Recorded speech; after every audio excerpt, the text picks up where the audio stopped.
si na atụgide eze ụjọ ekpuru nkata n'isi wee gwa ya okwu.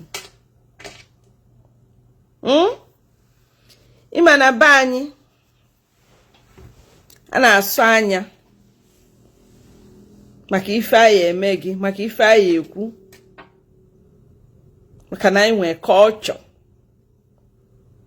Obere nwa ada akparị okenye abịakwa n'ụka nwere any reason ihe eji wee kparị onye ụkọchukwu ma ọ bụ onye echiri echichi ma ọ bụ onye sista. Ọ ka esi wee zụ anyị na Nigeria, ọ kachasị na ala Igbo.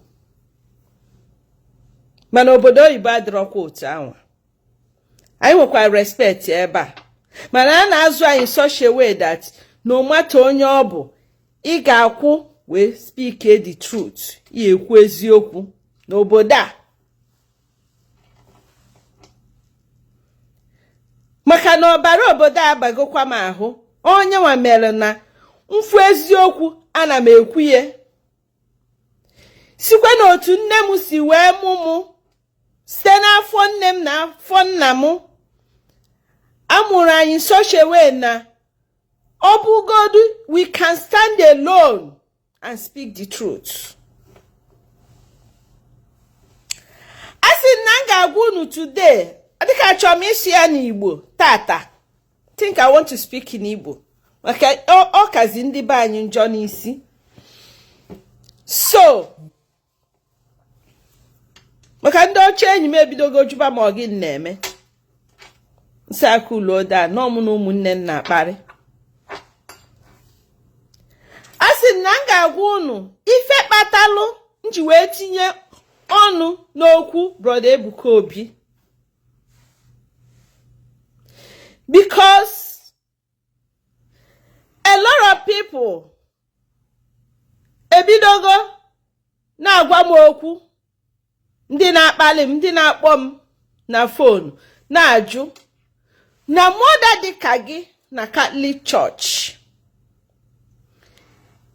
onye isi dịka gị na fa chekwa na ime apụtakwuru wee na-edifendi nwa dịka Ebuka Obi ebe ọ na ọbụrụ fada. Na kezi ka nsi wee almost chozie iburu ya n'isi wee na-ekwu ya na-ekwusikwa ike. Wee sị ka m wee benata kọlụ ndị na-abịa, ndị ka na-asị m na fa chọrọzikwa ka m kwuo okwu maka Ebuka Obi again. Wee sị ka m kọwaa ya ebe a. Andị tata mma akpọ afa, maka adịrị akpọ afa emetịa ọ bụrụ na-ege talk m since last year on this, adịrọ m akpọ afa. Mana ebe ọ na ndị niile anyị na fa na-emekọ ihe adịrị ezu onwe fa. Da board on social media na-eme ife ha na-eme, ka m kpozie afa, ka m nkuzi ife m chọrọ ikwu ka ihere mee ekwensu. Ejirọkwa m iwe wee bịa. Abịa nka ndụ ụmụ Chukwu ọdụ. Abịa nka nkọwa ife ka m si wee ghọta ya. Because nobody is above mistake. Ọ bụ na ndị wrong, gwazienụ m. Ọ bụkwa na m adịrọ wrong. Maka Jesu si, kedu ife melo iji wee maa m ụla? Ọ bụ na ife m na-ekwu abụrụ eziokwu? Gwa m ebe nsi wee daa ya, ihe eji wee maa m ụla. Okay? Ofu nkwa m kwere Chukwu, in this world, I will never follow group for the sake of joining the crowd. I will never join crowd, even if it means the last resort. No, my favorite last resort. Onwunu, abi? Nke izu bụ na amara m onye brother Ebuka Obi. Amara dị maka ministry ya. The first time matara maka ya bụ one of my sisters in my congregation oge ọbụla ha nọrọ na moto na-eji ife ọkwa ịga fon na ntị na-ege si ya nne ke nke anyị nọ n'ime moto ị na-ege ihe ka anyị nwee n'ike ịga na-akọle nwa ghọtara na o nwee talk ọ na-ege which talk is okay na ihe chukwu mana abịa bido fobia ka ọ na-adịzi addicted to ihe nwannu ọ na-ege yotago so until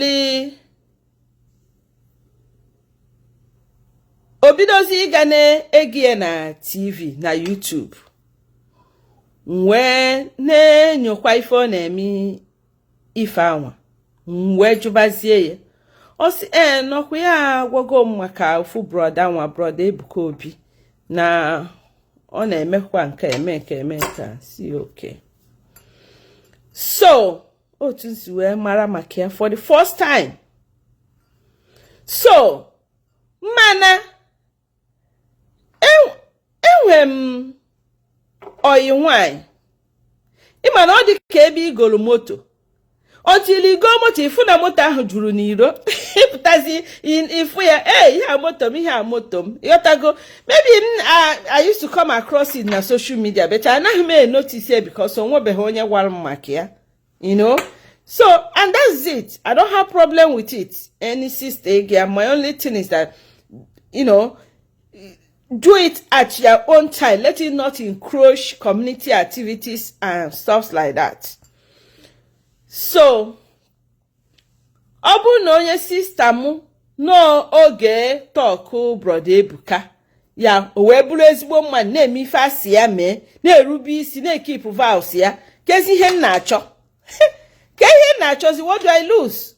Why will I stop them from listening, from even going ma ha nwe ohere? Why? So, mana o nwezi ife menu. Just of a sudden, mbido fuba ka ụfọdụ ndị fada ndị na-esokwa na Facebook bịa na-ede ihe about the brother.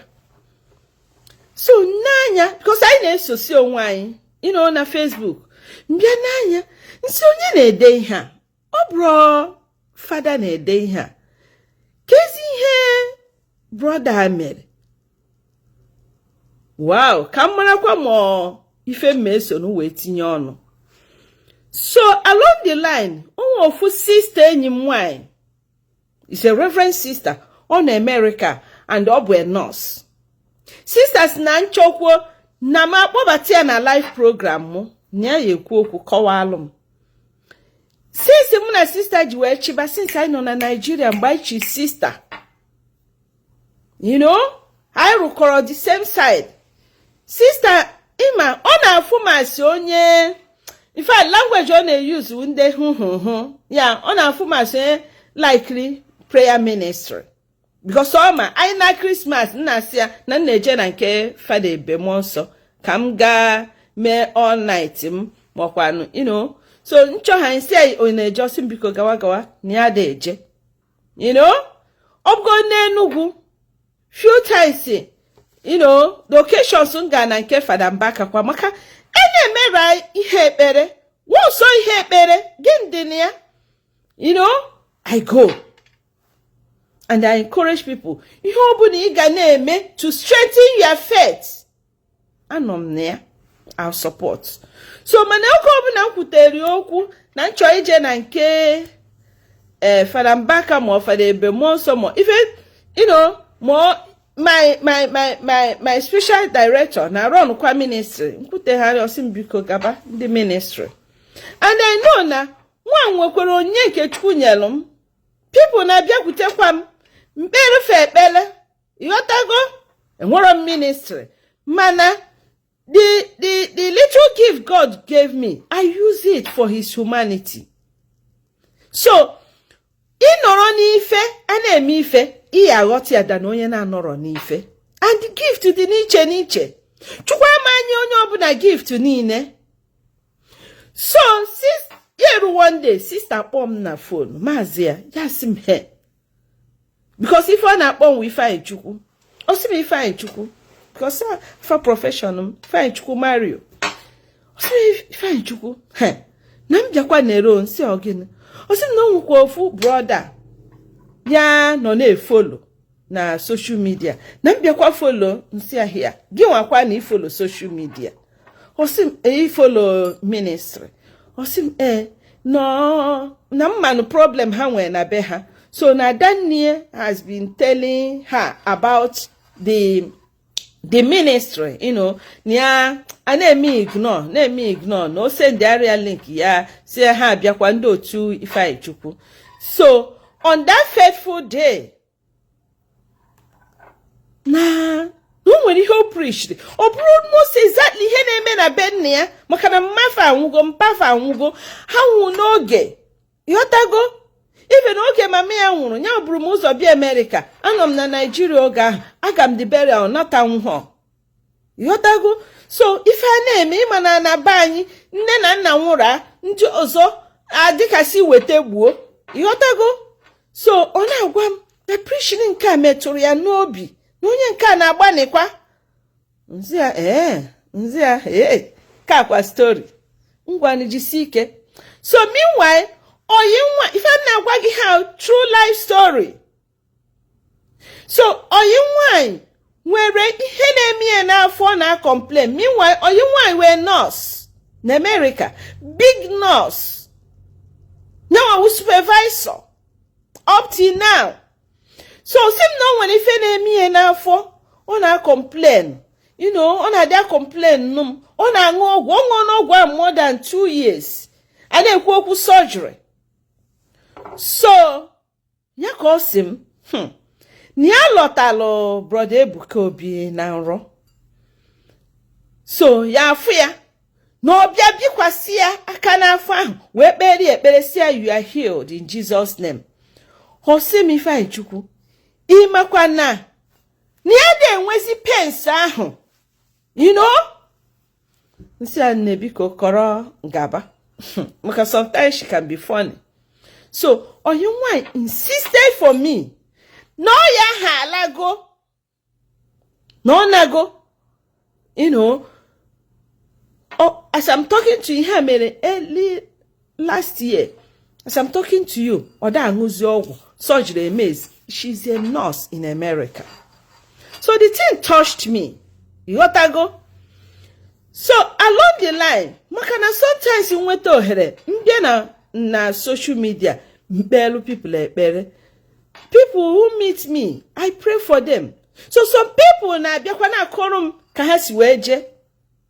I know one woman, you know, obi Atlanta. Obokwam kobalum koswefu Ebuka Obi na nlo. Na o nwere ihe anụwa o believe na emeri eme ka ọ na-arụ ụlọ. Ihe anụwa na-adị eto mmadụ n'ụkwụ ụkwụ ya za ndị be anyị na-akpụ ya achere ụfọdụ na-akpụ ya ụkwụ abachu yotago. So osi na the team melie mana mbosi ya fụlụ ya na nlọ o wee kpesiara ekpere na ya no na gosi m ruo tata. The woman sikwa na mụ chọọ na ya apụta na social media mụ kpọlitie ya egosi no life testimony. Meanwhile, why Ebuka Obi afunu Ebuka Obi life for the first time till now. So I have people that said that to me. Different testimonies that have not seen him till now. So that was when I just said casually, you know, say yesterday, last year. That means no one will give to buy location. Ebona. Oyesi Nigeria we biakute mmadu na nlo we ekpere ife a na-eme ogwu n'ihe nkwu hey ụwa niile we buru mfebe na mekwuola arụ na onye si mu kwuo you know enwe ife emerom maka na make such comments. So okay obu na mekwuola arụ ngwa ndon unu egbule. Mana ife mfo, ife nnụrụ, ka nji wee kwu ife nkwu. Mana nwekwa ihe nchọrọ ikwu na ya. Ndị a niile rụchara ọrụ ebube dị iche iche. Elijah, Elisha, they were not praised. Padre Pio, who had gift of bilocation, wunu wakita ka ọ bịara. N'ụwa kita ka o mere. Thank God today he's a saint. Every day of my life, ana m agụ Life of the Saints that inspires me. Maybe in ga-ebido na-share on Life of the Saints on daily basis. Chineke nye m the grace and time to do it. Ka onofu. Ihe eji wee mee ọtụtụ mmadụ saint. But n'ụwa kita, we no longer believe that there are a saint because you can't live a life of a saint. That's why you don't believe that there is a saint. That there are living saints. That there are people, because you cannot do a miracle. That is why you don't believe that people can still do miracle. So, with all these things, I started believing in this man. That sometimes I listen to him. Now, when bido fuzie ka ụmụnne m ndị ụkọchukwu na condemn this man, o wee mee na one time. That was last year February. Mwe je na ministry ya, o nwere ife a na-eme that day, njosu zukonye je ka nnegode ebe a nkamfu. Mwe funa na fasi na ọ na-akpọ onwe ya o mechara fancha, ọ hụchara fancha. Mgbe nnụrụ ya sị m kekwa nke mmadụ esi na ya wọfụchara fancha o mechara fancha, mbịaruo ebe a wee n'anya fụ ka edere Jesus o mechara fancha, Jesus o kwuchara fancha, the rest of them. Nsi ewuo na ọ bụrụkwanụ onwe ya ka ọ na-akpọ ife a, n'ọkwa Jesus ka ọ na-etu ya. Okay? O wee bụrụ ya. Mgbe m na-achịtara America, nkafụkwa ka ụmụnne m ya na-ekwutọ nwoke a. One, nwoke a bụ nwanne anyị nwoke, onye Igbo. Two, abịa mfụ ọlụ niile ọ na-alụ. Ịghọtago? Ọlụ niile ọ na-arụ, ma development niile ọ na-eweta, ma ndị niile ndị ogbenye ọ na-enyere aka, ma ndị confessing him. One of the women meetiri m ebe as na ya bụrụ ọbụ Catholic ya na die onyanwa maka Ebuka Obi ka ya ji bido gawa Catholic. I have met no less than 5 people gwalụ m ya, unu chọọ mkpọgote ha na live video. Maka onye m osi m na ya dị ready na njukwa ụmụnne ya na ha mana fa bụbụrụ Catholic. Yotago? So ife nna anụ bụ na mbịa jubakwa ụmụnne m ndị ụkọchukwu ndị na-ekwute ya. Maka abịazi m ke wutezi m one day na aga m na page Fada nke a na-akpọ Fada Kevin Media. Fada Kevin Media. Kevin na Nigeria. Where Foucault there that Ebuka Obi is a fake priest. Ha. I mean, is a fake whatever. But there the fake. Mwesi makagene ka onye ụkọchukwu ga-eji edodere ha na page ya. Mbịakwa. In fact, ha de ndị ụkọchukwu anọ ihe m ji na-akpọ afa akịta bụ na ọ bụrụ ozi ihe na-ezo ezo na social media, and I want to appeal to my brother priest. So nke was Father Ebubedike, ama m ezigbo ahịa ochi for Nnewi Diocese. Then kawo Father Uche Ọnụọha. Then Father Kevin Ugwu. Nke Father Kevin wo otego obidoro ihe amaka ihi brother Ebuka Obi ejibu modri ihe somehow mala ya.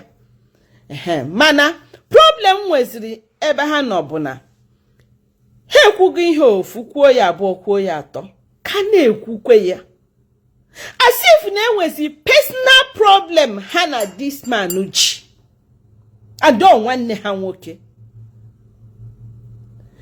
Mgbe mmụọ ahụ Mario kwuru with brother Ebuka Obi, ama m na none of these four mma, at least ndị mma bụ ya n'isi up to today, none of them gakwugoro Ebuka Obi si ya ngwa anyị chọrọ ka ime otu a ma otu a ma otu a ma otu a.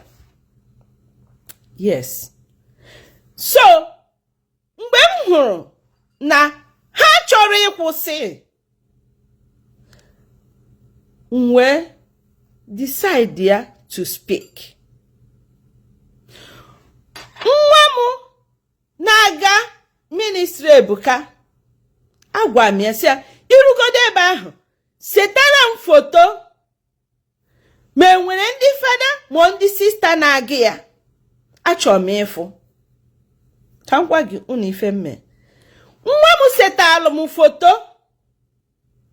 Mgbe m hụrụ foto ahụ, I am telling you one occasion agara ebe a ndị fada na ebe ahụ on 2-3 occasions nsi ya setara m foto adịghị less than 50 ndị ụkọchukwu anyị. Ndị sista na ebe ahụ adịghị less than 80 ka m ghara ịtụ asị nọ ndị esetere foto maka na brother Ebuka dị ekwe esete ha foto maka ndị ụta maka ihe nwere ike imefa. Ịghọtago?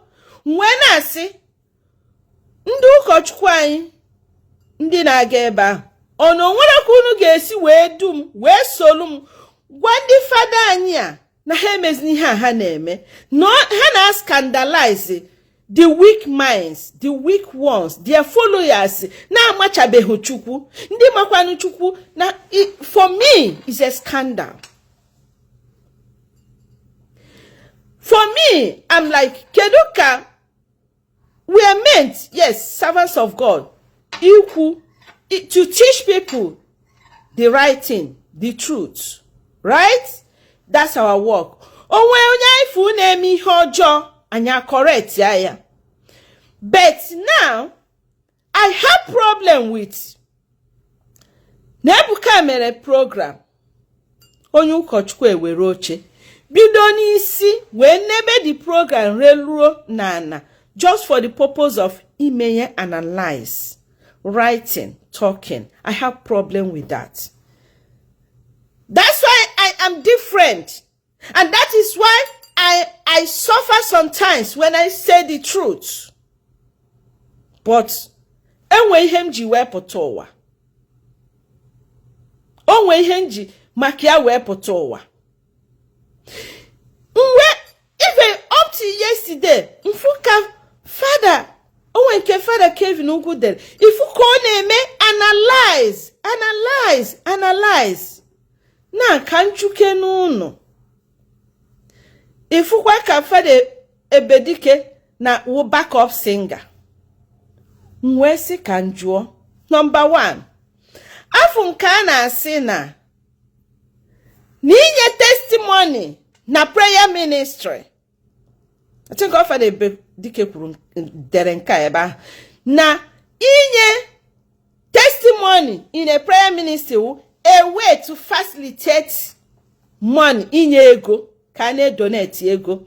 More preaching here na ro we preach prosperity. Biko kanjo. Obu na he preach her prosperity. What do you want them to preach? Because all their dekwasi, including onye delon ka afade Ebubedike nke ne with us, including priests that run prayer ministry. So he's not only talking to Ebuka Obi, he's also talking to fellow priests. Makonye ga se ba kita na nna akpọ ndị fada ha. Nke ozi onye fada na-ekwutọ ndị fada ibe ya. Kam na-ekwu maka ya on social media. Now my question was, our God, was he a poor man? Was he a poor? Jesus, was he a poor man? 2.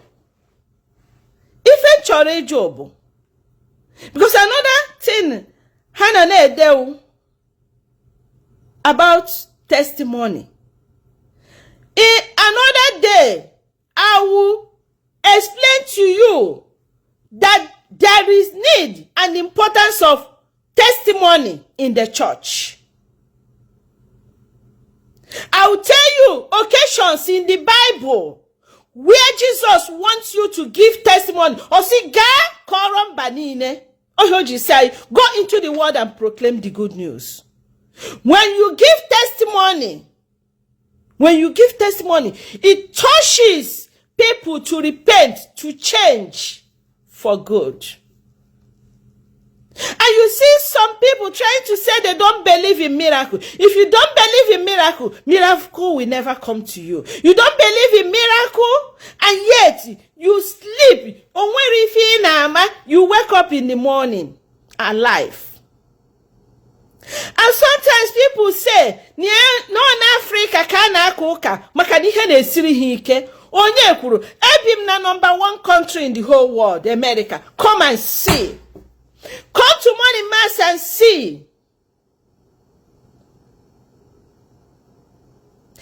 Come yesterday was Ash Wednesday. Oh my God, Afurozo. Do you know we have charismatic group here? Come and see people. You tell me it's Africans, I tell you no. Go to Houston, Texas and check the biggest prayer ministry. And wherever, an American.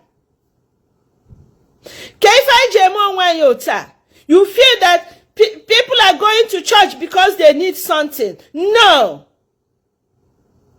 People are not just going to church because they need something. They are going to church because they need Christ. They love Christ. They are grateful. They want to thank God. Kedu konyu kochku gesa batana social media instead of preaching repentance, preaching the gospel of God, preaching,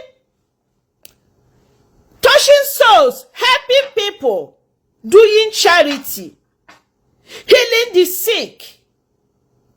All you came to the social media to do is to talk about Ebuka Obi. If he's doing RNG miracle, you can pray for him to stop RNG miracle. That's part of your job as a priest. Yes. And then, what again made me to start talking about this is that I have checked. Till today, I have not seen, this man is working in Lagos Archdiocese. Is working ministry, no, na Lagos. I've never seen any Yoruba priest making mess of him on social media. I've never seen any Yoruba native doctor making mess of him on social media. I've never seen any Yoruba pastor talking bad about him. Even the Archdiocese of Lagos. Yes, I saw what somebody sent to me one time of what they wrote. They did it one time. They have not written anything again. Since after how many years? Why? Umunnemu ndi fada. Why are you? Why you need jeburi? Awami shonyo so. Amam nankuchi ha. Unu ge use maybe follow your son or whatever to follow me up as usual. Mana nkwankwere unu. Nkwankwere chukwu nga na-ekwu ihe unu chọrọ ime m na eme m. Ihe chọrọ ime m mee m the highest one. My young congregation are still growing. Nkwucha na plan wa ka esi destroy ya. Go ahead. but you cannot see my mouth from proclaiming the word of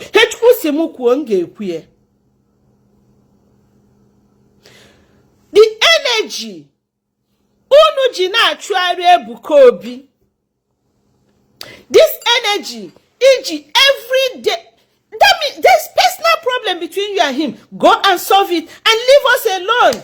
Hapụrụ anyị social media, internet kai kurume. Every day Ebuka Obi, every day Ebuka Obi, every day Ebuka Obi. Even when he didn't say, unu etinye okwu n'ọnụ, unu were isi unu ewere isi onye nka ajakosia ya ọnụ. I also say a priest, Father Nwebe Joy. No one can swear no na Ebuka Obi say. No, Father Mbaka. Frame up na social na fake testimony. I never had Ebuka Obi said that. No sin a priest. Onye okpola afa. No gi ka iswe no Father Mbaka. Pick him up. I'm not here to fight anybody, but I'm here to tell you, my beloved, he had 25 years zim me were here church here. Abali go kwam. Aku go kwam tight him. You won't call me a baby that I don't know what I'm talking about. Emetukwalam somehow part of theology.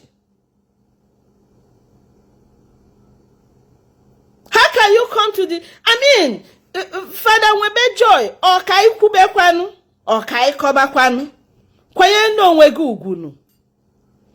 Iwakwan ministry nkegi. Father Ebe monso ha enwere odiri time ya. Nna muku Father Bartholomew Norom enwere odiri time ya. Sometimes people call us bloggers. Okay, good bloggers in the Lord.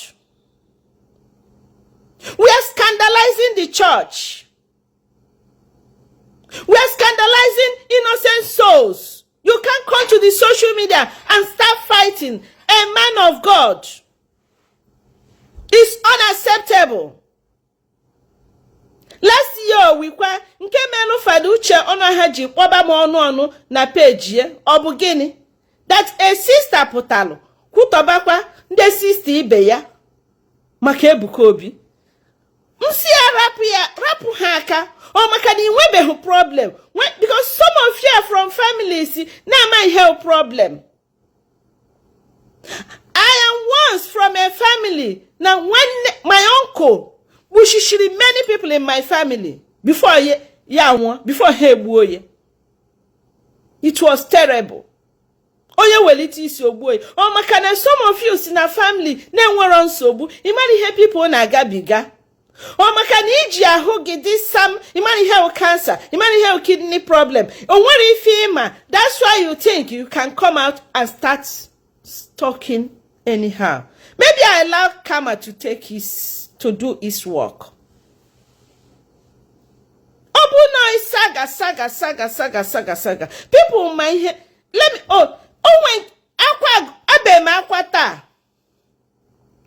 I heard that a priest was kidnapped day before yesterday and was killed yesterday, being Ash Wednesday. Egwatu Hamadu Obisa an ordained man of God akabuoye. We hear this all the time. Oh, ya kanjeku. Iputazie na social media. People now let people when the God to talk to Father anyhow. Because of what some of you are doing on social media, they cannot insult you. They cannot talk to you anyhow. Because they see you insulting me as a sister by age atorongi.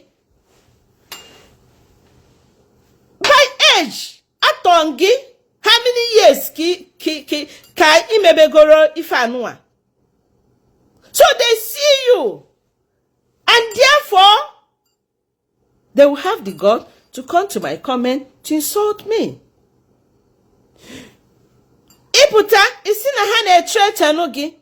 Mgbe gara na-akpọ happy he ga-arụ na-akpọ onye isi ha aha. What do you expect? They will insult you. So don't complain.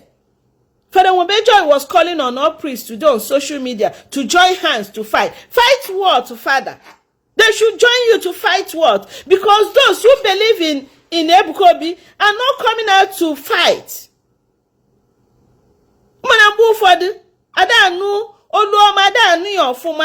No. Devil makes noise too much. I'm not saying anybody is a devil, but I'm just using it as an example. Asho onye ga-ekwu.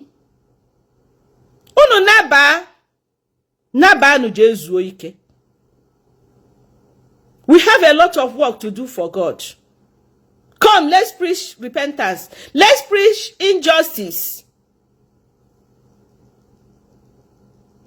Go and listen to Ash Wednesday homily, Father Mbaka. Go and listen to it. He said, the length we should observe is fast from gossip, fast from wickedness, fast from ihojo, any bad thing you can think of, not just fasting from food. If you don't believe in somebody, that's okay. Write it once, twice, and go your way. Onwe bishop dunyere unu, pope dunyere unu, onani unu Father. We have millions of priests. Unu na-eme ka mmadụ kwuo onye mkpozie Father ha, ndị Father ndị ọzọ nwee ike si ị na-akpọ anyị afa. I preach against ndị otu unu. Ụmụ nwanyị ndị otu unu ha bịa ọgụ.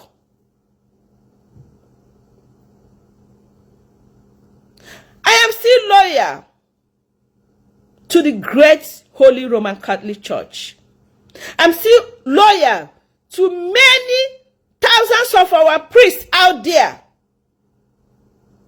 that are preaching the word of God, that are touching souls, that are helping the poor.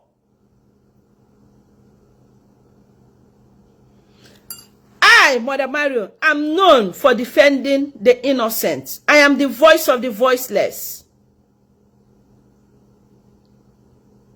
And I'm ready to take anything because of it. It's not just Ebuka Obi. If you don't know me, that means you don't know me. I remember just last 2 weeks, when people were calling on this actress, Kedafia, Rubio Jacko, Makano Luruti. I came out and told people to leave her alone. Leave her alone. Obasorogi.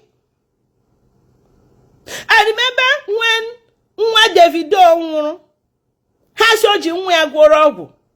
Asi na ebeka nwunye gara o hapu nwapuwa njubu unu. Have you never ever leave your child, your minor child, at home and go to market or go somewhere? Go to my page, you see it. I'm not here to chase shadows or to look for followers. Yes, I am here to tell the world the truth.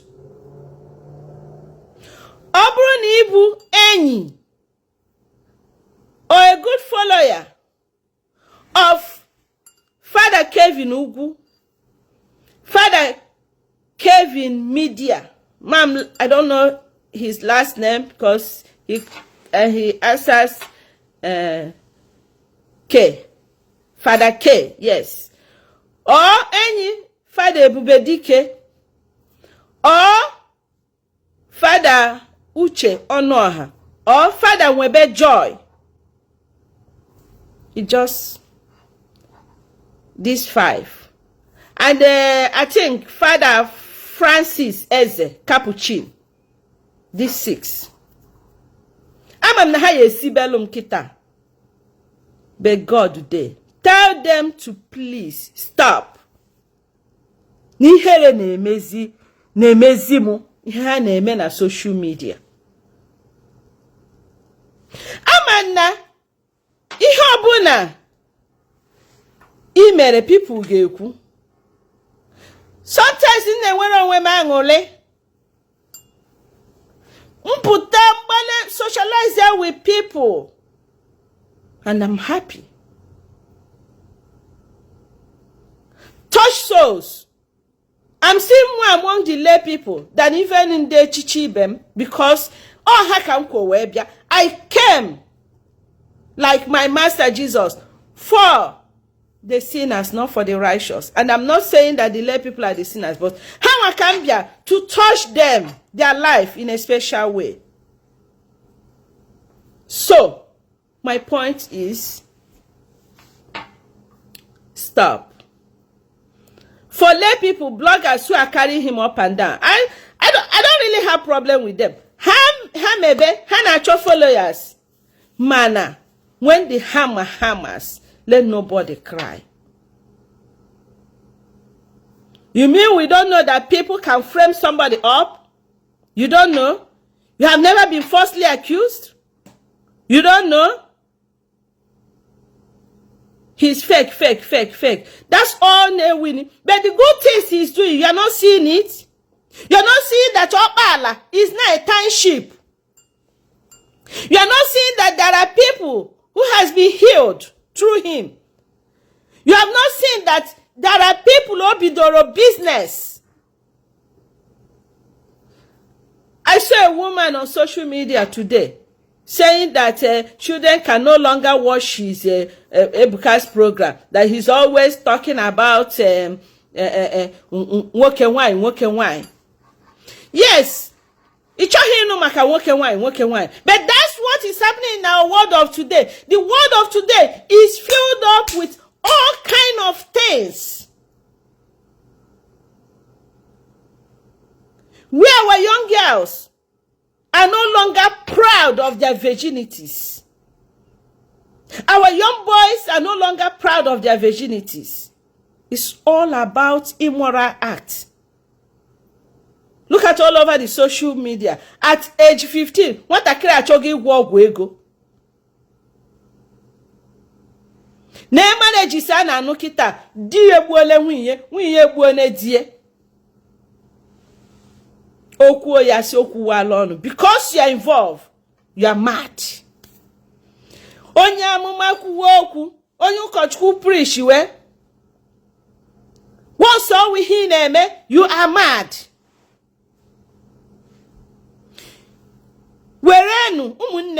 Werenu this strength, this energy unuji. Where Ghana can Nigerian government give them so that I not peace. Go. Obrune utunu say there about Ebuka Obi. If let me show na Kena Beke. If the way you people are talking about Ebuka Obi, that you are using it to talk to Nigerian government, our country would have been a paradise by now. This energy which you are using to analyze, if you are using it to analyze the Senate meetings, it would have been good. If you use it to analyze certain things that is happening even in our church that is not good, injustice, it will be okay. I've never seen our bishops talking about, they speak against, some prayer ministers, because of course, they're fake ones. I've never seen them calling on the name Ebuka Obi. I've never seen, I've never heard. If you have heard, inbox it to me, the link. But now, you are putting it into their head. You want to talk, so that they will hear and do something. Are you God? Are you people God? You think they're not seeing? Well, no bishops are seeing what he's doing. And you think all of them, they're against him? I'm sorry, you're not God. I will soon leave this social media for you people because I'm talking to you now, Sia, your elder sister, whether you believe it or not. I told them 5 of you. You know my age?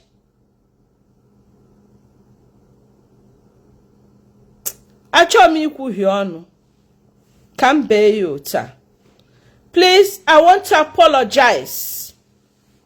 I want to apologize to you, my beloved ones, the people of God, all Zionites,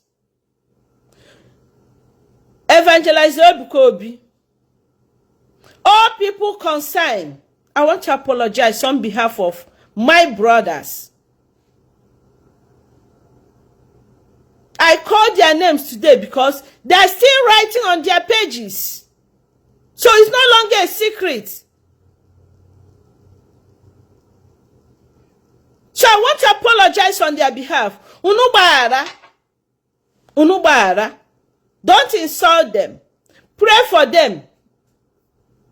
I was saying they know what they're doing. Jesus prayed, Lord, forgive them, for they do not know what they're doing. My brothers know what they're doing, but forgive them. I am not saying that everything Brother Ebuka Obi is doing is okay. That's not what I said. But he's a human being. He can make mistake. I had one saying he should go to school. Lack of education is again. The apostles, the disciples, what did they study? Gene kahagoro.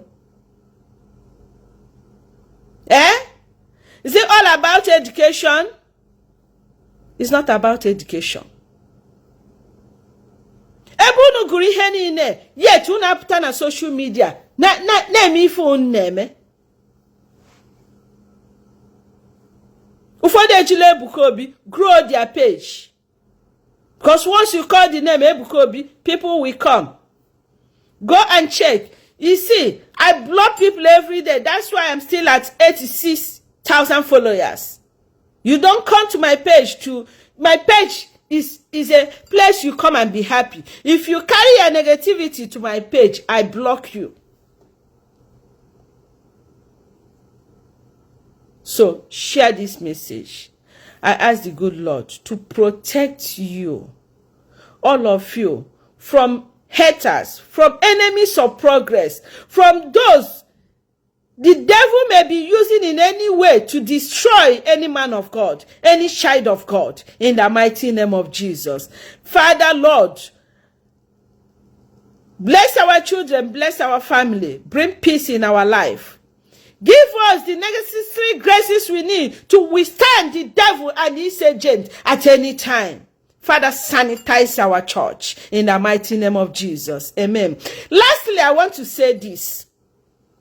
For those who feel na the father with a prayer ministry, monyo obda with a prayer ministry na chego.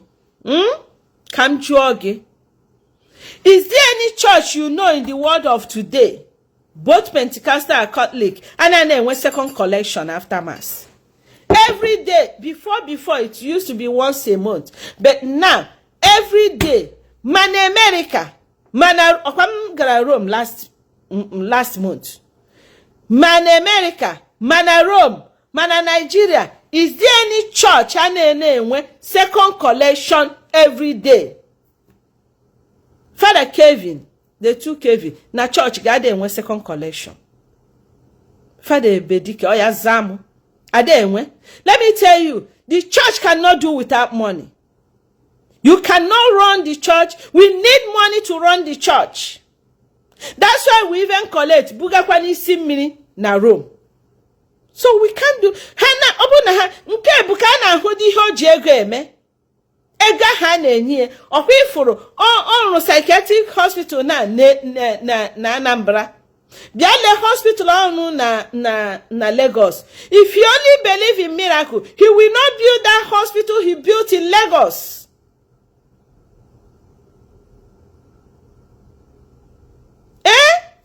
Kaifeo. Mmadụ ga na-eme ihe ọjọọ, ọmawi, agba ya nkịtị. Mani imewe ihe ọma, that is a blackmail log. Because of brother Ebuka Obi. Just now see yes last year. And don't him can ekwu raponia. Owuronye nsi sobie. Owuronye ebe validate okay owunka. Asim happen ya ka ọ na-eme ife ọ na-eme. Agbacha ọsọ agụọ ma ọ bụrụ na osi ho ike esi ho n'aka Chukwu anyị afụkwa ya. Nkwụsịa ofu onye kekpọrọ onwe Nigerian Catholic eburu mu fake account tinye na page ye dee ye fake sister. After that, what next? So you can mbosi mere silver jubilee no. Okay? Nwunne m nwoke si obodo oyibo bata ofu nne nke tọrọ m ọkwa ọ nọ n'ochie fada anyị akpọpụta ya na ya bịa donate ya oji ha ka ya pụta nwanne m nwoke apụta ike agwụ ya ya ele ma ya m si ehe na ọ ka esi eme ya n'ụlọ o donate ara ha 1 million. Okay? Even onye beghị ya fada anyị si mbosi a nwanne m kwanu nsi ọkwa ife ọsụrụ onye o donate ya 1 million ị ga-enye ni ohere o wee kwụọ ya. Ọ bụ na ọ bụrụ Catholic priest na onye Pentecostal menie a ga-asị tụfie akwa na ọ na-achụ ego mana ọ bụrụ ego ka ọ na-achọ ka ruo unu ụka. O nwe ihe ndị ọ chọ ka eme n'unu ụka. Ọ sị na ọ chọ ka etinye kedu ihe a na solar. So unu happy here. If God should mark our guilt, who will survive? I end my case here. If God should mark our guilt, who will survive? Ke na alụ ofu onye aka ndị ọzọ na alụ gị. The way you are picking Ebuka up, o chunyere gị ndị ga-agharị gị kita iya adakwa. Unu anaghị achụ anya ya ndị otie gharị unu kita unu ga-ebekwe. Yes, unu ga-ebekwa. Ọkwa ụka ka nna azọ.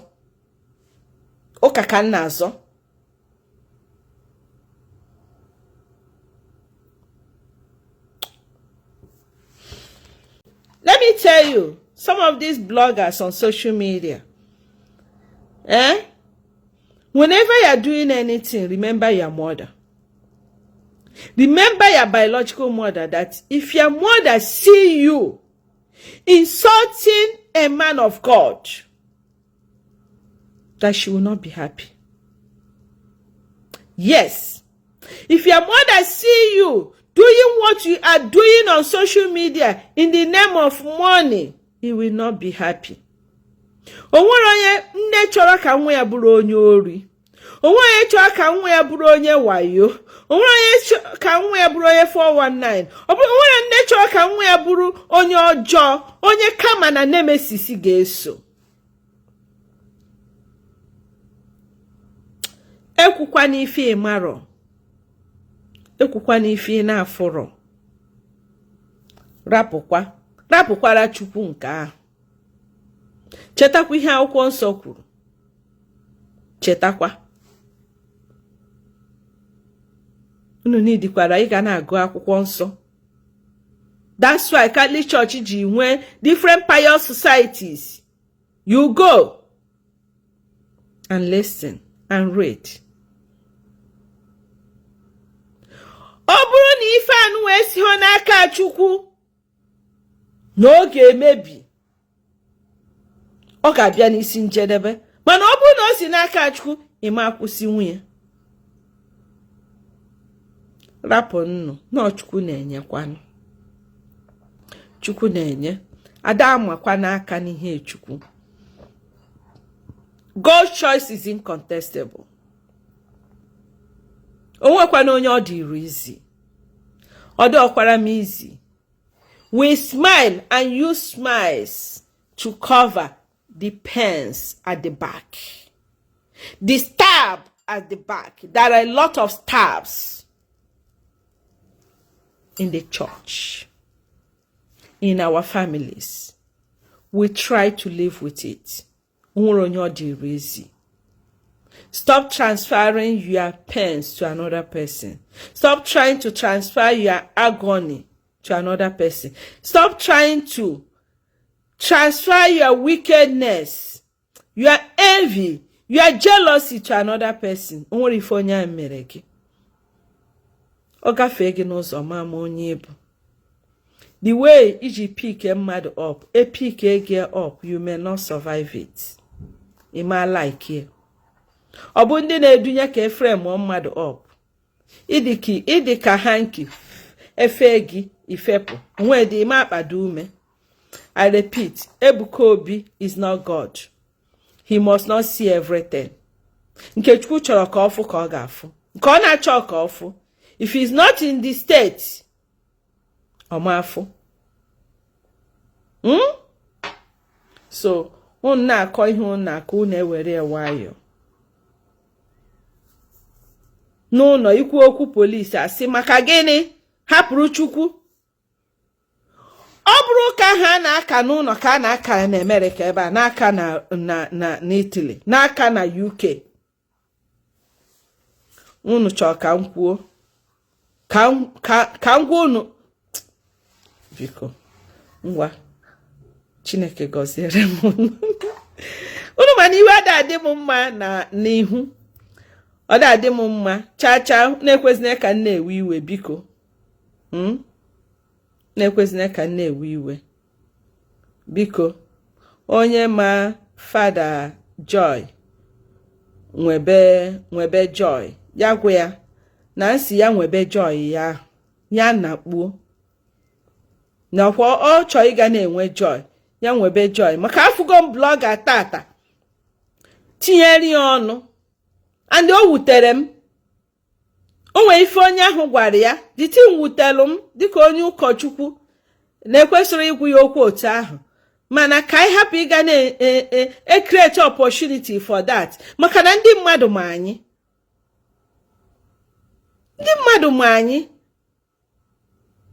Ọ bụ na ịbata America ndị mmadụ ma ebe ị na-alalụ, ndị mmadụ ma ebe ị na-eje, ndị mmadụ maka isi ayọ ego, different people.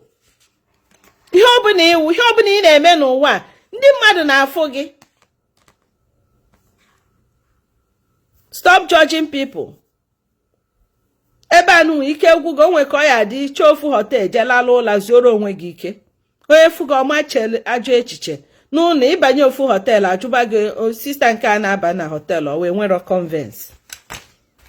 Afụ gị ka iyu colored asị maka gịnịzi chefuo na nke ụfọdụ ndị sister America wụ trouser ka ha na-eyi sef yet ha dị holier than all of us. Na George zine nwere onye bụ Chukwu. The more you start coming to social media, that's why I don't condemn on social media. I fight for people. The more you continue coming out to fight others, people will fight you and will expose you. Nkaka wobere. The devil is really fighting against ndị chiri echichi. Nakpuonu. Bịakwanu ka anyị nakpuo. Ndị anyị emekwa ya arụ. Mana as long as onye okwukwe nke bụ eziokwu maka ịtụgide onye chiri echichi asị, ịtụgide m asị, ife mere ibe gị emekwa gị. Yes, ịtụgide onye chiri echichi asị, ime nwenata peace na ndụ gị, ị atagide ahụrụ mbọsị nwụrụ. Mana ọ bụrụ eziokwu, ha ya na-ekpupe, lakpuokwa. Adimapụta na social media kọtọ mmadụ ibe m. I have never done it. Rather, onye na-emegbu mpụta nsị ga-emegbuzi n'onye a n'ọdụrọ mma ife ị na-eme adụrọ mma. That is Mother Mario. Go and check my page. And then ndị otu onye ahụ will pick me up.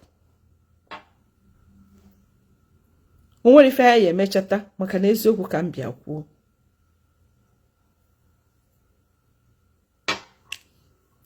Ngwa, I didn't intend to stay more than 1 hour in this talk.